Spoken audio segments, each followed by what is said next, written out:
All right, guys. So you've got test is Thursday. I think there's like 26, 27 questions on the test. It's going to be a multiple choice, fill in the blank with a word bank. Okay, but you're going to have more words than you're going to need. Okay, so remember, we've got the 4 different sections of the study guide. So let's do them by sections.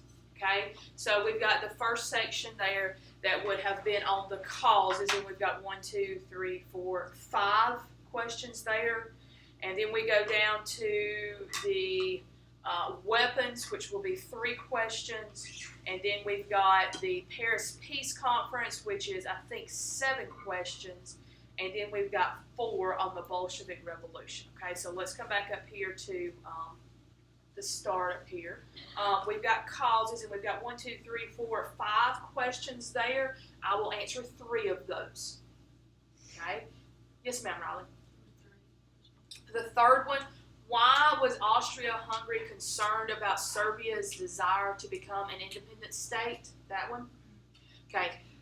If you'll remember, I told you that Austria-Hungary was a bunch of small little ethnic groups that considered themselves countries, kind of put into one big country. Okay? They were afraid, Austria-Hungary was afraid, that if Serbia got their independence, all of those other ethnic groups would also want their independence. And remember, we kind of talked about it. If all those ethnic groups got their independence, what would happen to Austria-Hungary?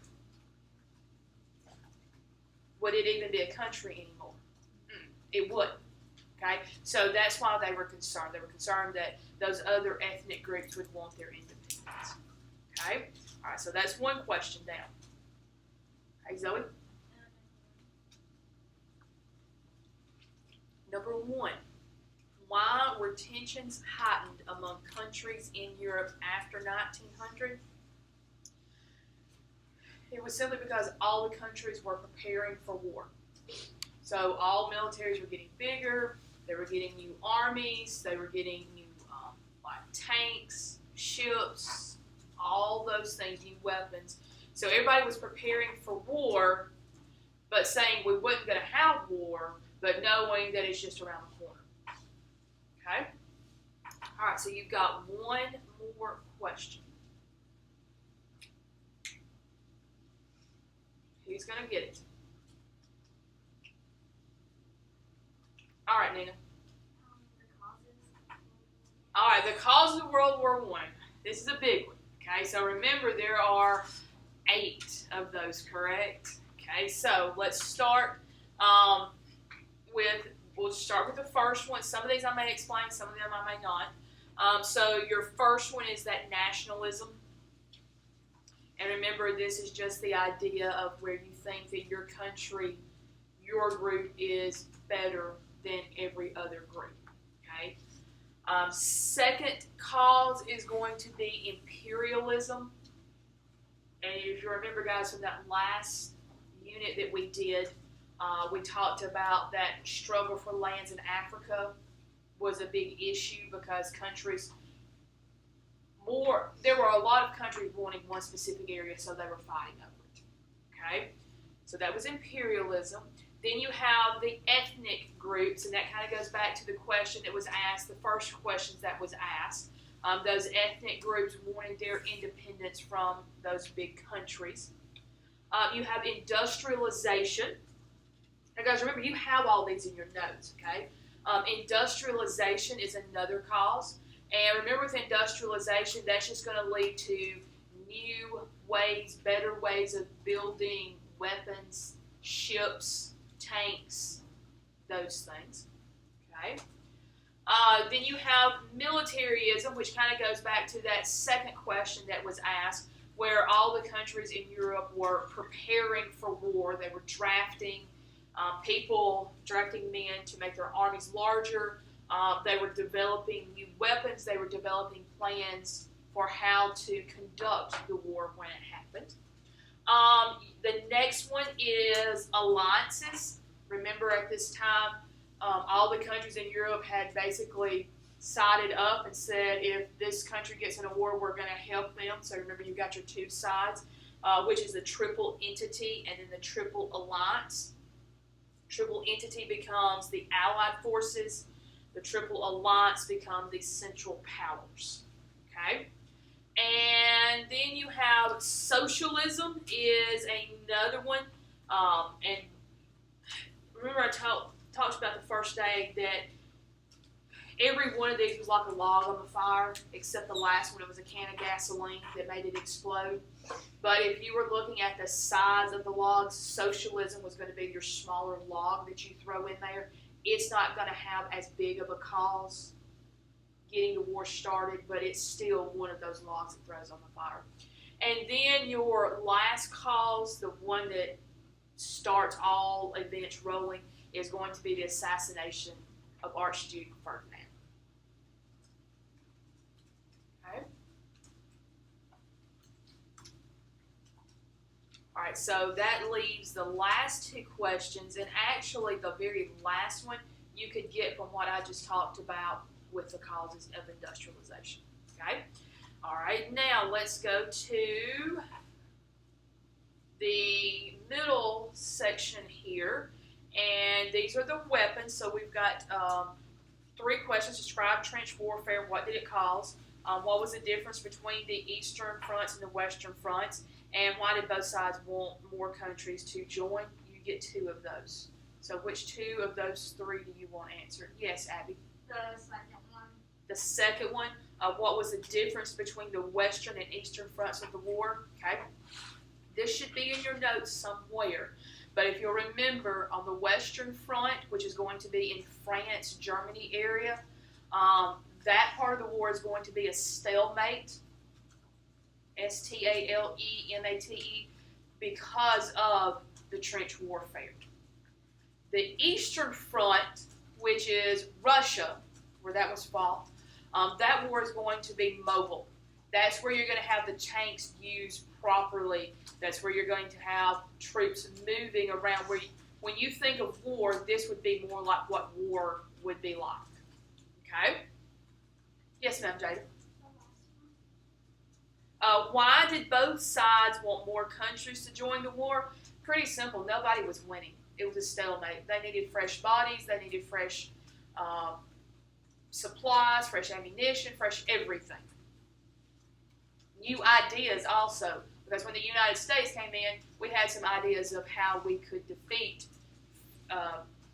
Germany with the trenches. Yes, ma'am. Can you repeat the second one, the one before? The Eastern Front? Yeah. Eastern Front was mobile. It's going to be more like what you would think of a war actually, how it would be conducted these days. Okay?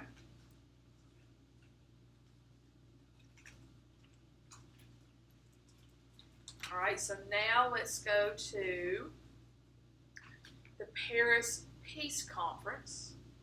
And there's 1, 2, 3, 4, 5, 6, 7. I'm going to give you 5. Okay, Abby? What did President Wilson argue most strongly about? Okay, so the last one here on this first page. Well, it's the first one on the second page. Okay, on yours. All right, so what did President Wilson argue most strongly for at the Paris Peace Conference? 2 things. Number 1, he argued for the League of Nations. If you remember, the League of Nations was that organization that was supposed to prevent any other war from happening. And then the second thing that he argued really strongly about is going to be that idea of self-determination for those new countries that was going to be created from the breakup of a couple big countries. Okay? All right, Nina, and then we'll go to Lottie. Okay? Up at the top, who did the Allies sign a peace treaty with? Okay, let me make sure I get this name correct. It's the... Hang on. The Social Democratic Government of Germany. social democratic government of Germany. Okay, so that's question 2. You've got 3 remaining. Lottie, you're next. But keep typing. Finish your typing.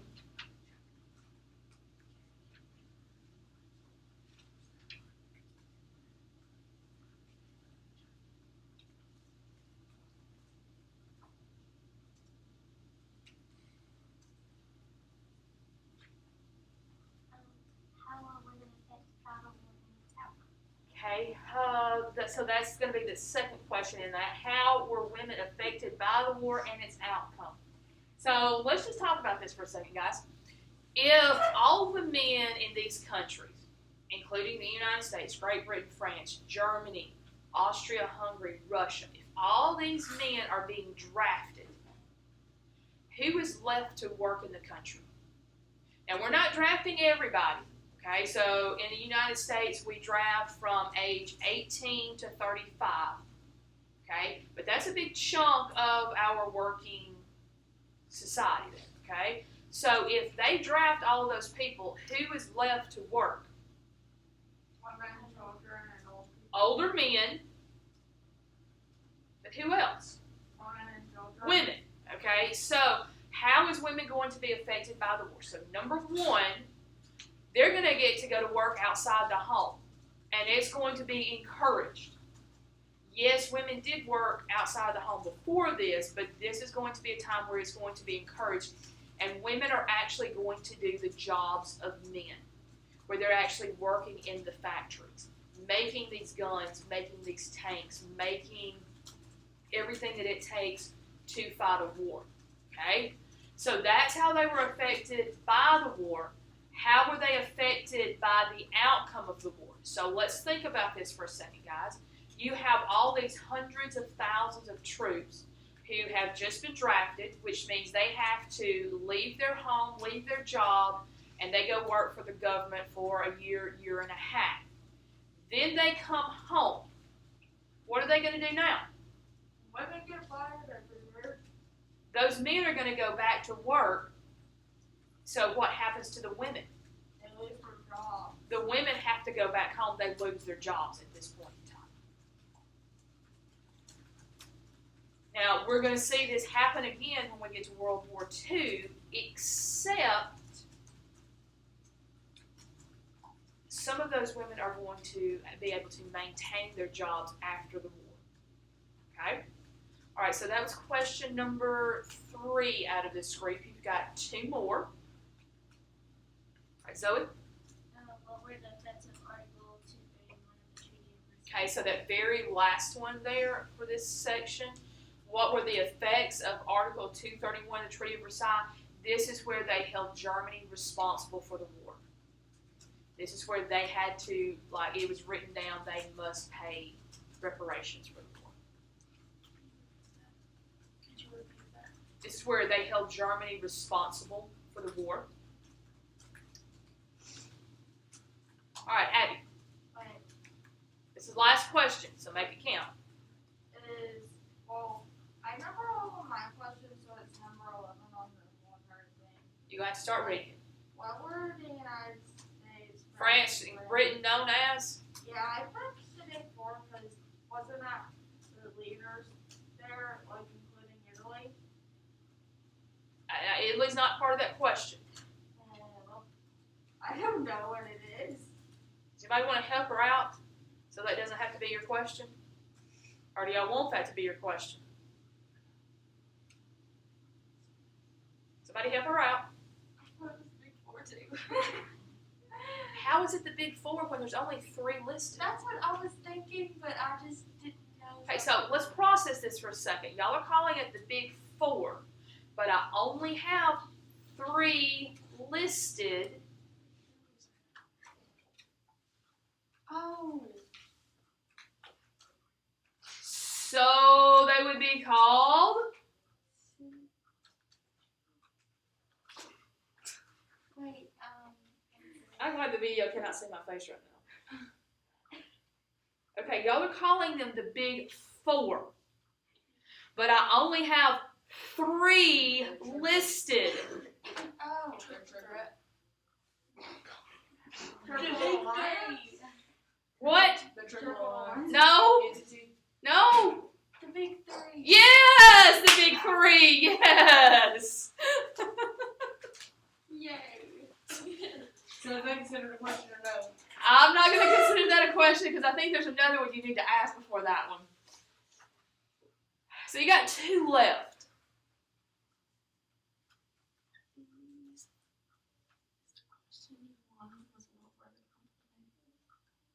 I don't know if that's the one you need to ask or not. Yes, What Zoe. are the complications of the Paris Peace Conference? Okay, I'll answer that one. Complications are going to be those secret deals that were made. Basically, president one day through conference. Yeah, this is where they, going into the conference, they had already made up their minds that France was going to be punished and punished severely. Germany was going to be punished and punished severely. Okay? Okay, so the one that we didn't answer is the one I thought you would ask.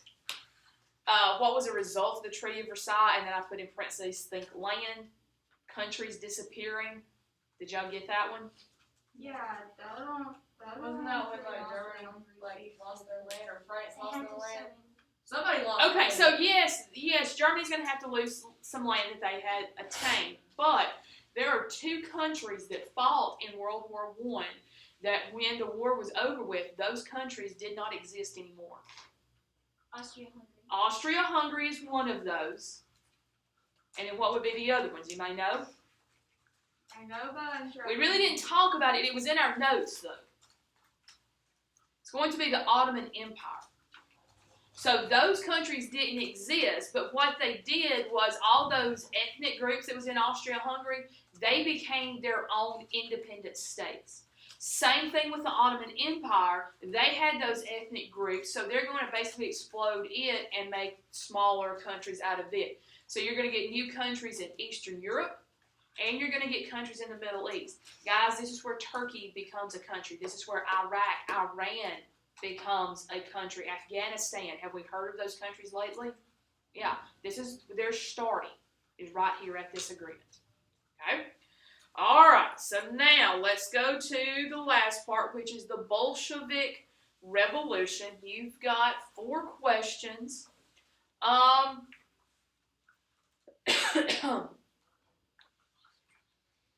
We'll do 3 of them. And one of them's very easy. So be careful in which one you ask. All right, Jada. The second one, okay. Why did rioting start in Russia? Okay, so remember, men are going off to war, women are the ones working. They get off work, they go to buy groceries. They actually don't go to a grocery store. They would have smaller, like a bakery, a meat store, things like that.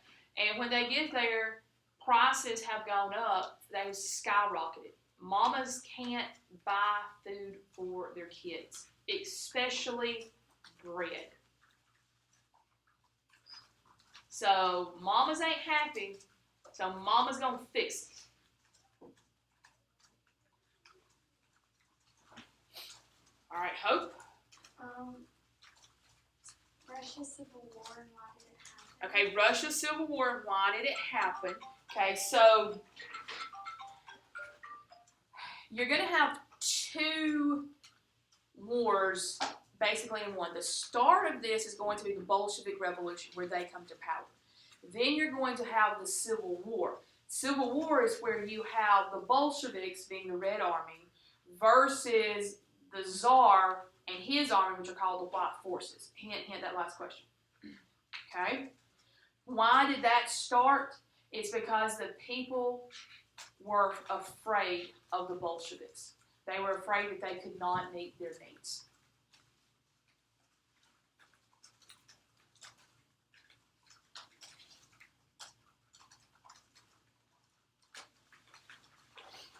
So that leaves the top question, right?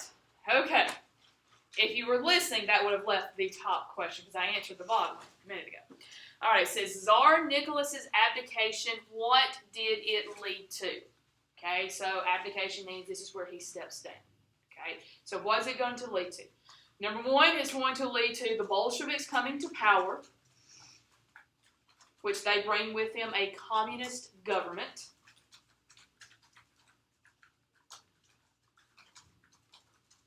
Which then leads to the Civil War. Now, why did he have to abdicate? That's something I may need to skip down below that one and write down. Why did he resign? He was forced to, yeah, the people are going to force him to, the government's going to force him to. But the reason he was forced to resign is because of his weak military and economic policies. Remember, military was not prepared for the war. They were given broomsticks to train with. Okay? The bread skyrocketing is a result of his decisions that he made. Okay, so that's going to get him pushed to resign, which leads the Bolsheviks to come to power, which they can't solve the problems, which leads to people wanting the king back, the czar back, which leads to the Civil War, which the Bolsheviks is actually going to win. Okay? Questions? Yes, ma'am. Could you repeat the Bolshevik Revolution?